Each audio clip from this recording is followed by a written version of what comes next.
What's going on, guys? Brew here. Now, today's video is definitely out of the ordinary, but I just felt like I had to make a response-ish type video about this. So this is a response to Drift0r's video titled, "Fortnite doesn't cause mass shootings, but something else does." So if you haven't watched that video first, I suggest that you guys go do that. I will leave a link to that video down in the description below. So I've been watching him since at least 2012. I don't watch his videos consistently anymore, mostly because I don't play COD that much either. But I do like listening to his more interesting commentary videos occasionally. So Drift0r uploaded that video recently, and I agree with some of the parts, but I disagree with other parts. Now, obviously, the beginning premise I agree with, that video games don't cause people to go violent. If that were true, like 80% of males would be running around killing people. Countless people on Twitch and YouTube, like, that would just, like, the numbers on that would be insane, right? And, I myself have been playing video games for almost 2 decades now. It's just a silly scapegoat to argue, and I'm not really sure why the media keeps trying to push that narrative. Mostly Fox News. I think it's just because it's easy to just kind of blame it all on one thing.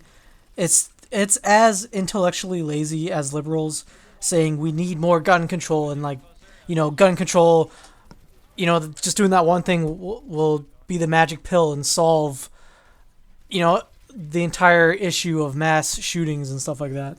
Although I do consider myself more right-leaning in politics, I do agree in a way that it is a little bit weird to say that mental health is the issue, but then to deny any sort of increase in healthcare. I think it's just because whenever someone is like, hey, let's try to increase funds for government-related services, conservatives like myself, I just have a knee-jerk reaction of, they don't need more of my money. I'm not well-versed in healthcare, so I'm not sure how you would improve that or which system is better. But from what I've read, Canada and the US healthcare systems don't cover mental health issues, and it probably would be worth to see if we could expand those to, obviously cover those.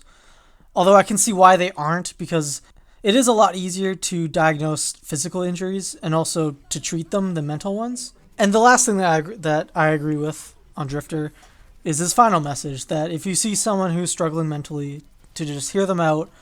Most of the time, people just need to feel like they're being heard, and to have someone be like, hey, that's not the right way to think about these things, is a very good sort of message to have and to just be there. Because like Drift0r mentioned in his video, what these two shooters both have in common is that they both sort of just felt like they didn't have a purpose. They just sort of fell behind, and they didn't have a reason to sort of continue living.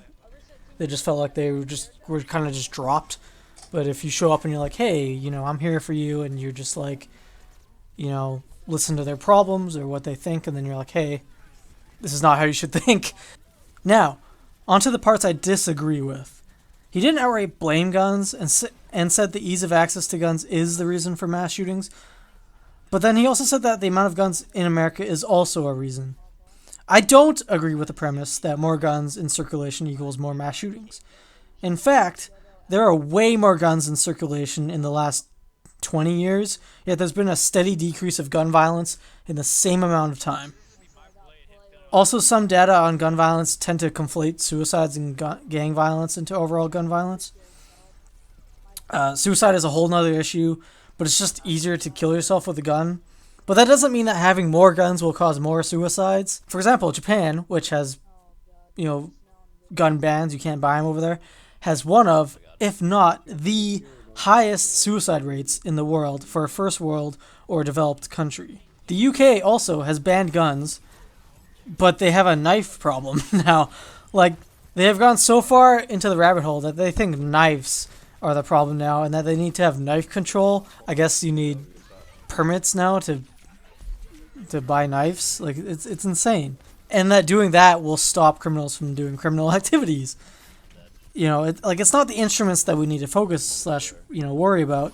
It's the criminals that are actually doing the crimes, right? It's the people that are doing these things, not the knife or the gun or the whatever, And also, the term mass shootings is not a clearly defined term, and the term varies widely per country. Some define it as killing 3 or more people, others 4 or more, and some countries 5 or more. So it's hard to compare mass shootings across different countries because of this. We have all heard of the quote-unquote statistic that there has been 249 mass shootings in 2019. But if you go by the FBI definition of a mass shooting, which they state is any instance in which 3 or more people have been killed, there would be only 31 shootings in 2019 that would be considered a mass shooting, which, of course, is still horrible, but not insanely as high as the other stat. And then, okay, so let's just do like a thought experiment. So let's just go along with the premise that guns are bad, and having stricter gun control would solve all the problems, and there would be no more mass shootings anymore. So if we were to look up mass shootings per state, that would back up this claim, right? So the states that would have the highest mass shootings would be ones that have, loose gun control, right? Would have little to no gun control.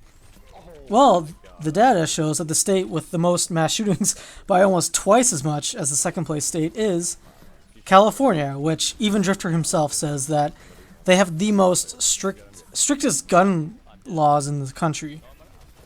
So that alone contradicts the entire argument of stricter gun laws equals less mass shootings. Also, I just thought I'd put this in here as well, but most of the mass shootings are done by handguns as well, not AR-15 rifles or AR-15 style rifles or assault weapons or whatever the media likes to use as their terms. So all having stricter gun laws does is that it makes it harder for regular law-abiding citizens to obtain guns. At least from the data that I have been looking at, there doesn't seem to be a correlation between number of guns and mass shootings or homicides even. Although there does seem to be a connection between poverty and gun violence. Unfortunately, like with some issues in the world, like world peace, solving world poverty, it's a very nuanced issue with not very clear solutions. Although, I do agree with Drift0r, and it's weird too when I was researching this, that it's weird that each state has like their own gun laws, and they vary greatly between each state. I do think that they should just have like a federal gun law that applies to all states, and then that's it. I don't know why it's I don't really know why it's like separate. States have each just separate gun laws. It's kind of weird. Now, Drift0r also mentioned some other issues that he finds worrisome. One I agree with somewhat, and the other one I don't. The one that I don't agree with is that this is the most polarizing the world has ever been, politically wise. I think it just seems that way, even though it's not. Because, I mean, I doubt that it's more polarizing now than it was during the Civil War or during the McCarthy era. I think it's not that insane. I think the reason why it feels more polarizing is because we have the internet now and social media, Facebook, Twitter. Anyone can say their opinions, and the people that tend to be the most vocal is the sort of minority, and sensational news tends to be the ones that we see the most. Whenever you look at even like news on the TV, it's always like, this many murders happened today, and like, a child fell off of a roof, and there's an earthquake in here, because it's like that's what we remember, and that's what makes us pay more attention, rather than it'd be weird if like the news anchor was like, today 300 million Americans made it back home safe with no issue, and it was just a normal regular day. Like, like no one would watch that. Now, the other one, which I somewhat agree with, is the rise of white supremacists. So I came at this argument already thinking, like, before I was like looking into it, that it was false. But there does seem to be some evidence that suggests that there might be an increase in white supremacists. But there's also some criticism that if you take hate crimes, it also counts hate crimes from non-whites. And there's also reports of more propaganda efforts. But just because there are more, propaganda efforts, that doesn't necessarily mean that there are more people joining these groups. Now, of course, every sane person hates white supremacists and racists. Nobody likes racists in general. You know, I don't, you don't. 99.9% of people don't like them. I'm definitely not trying to defend them or anything. I just don't think it's increasing that much to the point where I lose sleep over it, or I'd worry about it too much. I'm honestly more scared of what the far left is doing in terms of actually changing / influencing laws. Like, for example, a Brazilian woman, I guess, is trying to sue a company for denying her service because they don't want to wax because they don't want to wax her dick and balls. That's just one example of like many that's just within this last year, which is insane. Also, the fact that a lot of people on the left are not denouncing the acts of Antifa is kind of alarming to me. The biggest argument that I have seen on Twitter is that they haven't killed anyone, which, while you could argue that recently they actually have a death count of 1 now, just because they haven't killed anyone doesn't mean that they aren't a violent group, which I've seen some people argue that case. In that logic, a husband who beats his wife isn't violent because he doesn't kill her, which doesn't really make sense to me, but okay. So, before this video goes on any longer, I'll just stop my rambling. In short, I agree with some of what Drifter says, and I disagree with some of the other stuff that he says. But I do hope that more people do these types of videos where they're actually talking more about facts and having a rational conversation rather than just yelling at each other from different sides. I do think that that's better. It's more rational and it's more beneficial towards society to have an actual conversation and debate rather than just, like I said, rather than just yelling at each other, which is what people do on like social media and stuff, which is why it feels so very polarizing. Although, you know, I think people would be glad to hear or glad to see that, you know, a lot more people are just more in the center than we think that they actually are.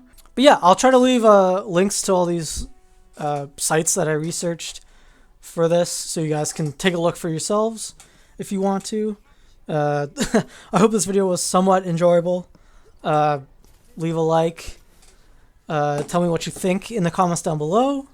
And we'll see you guys on the next one. Peace.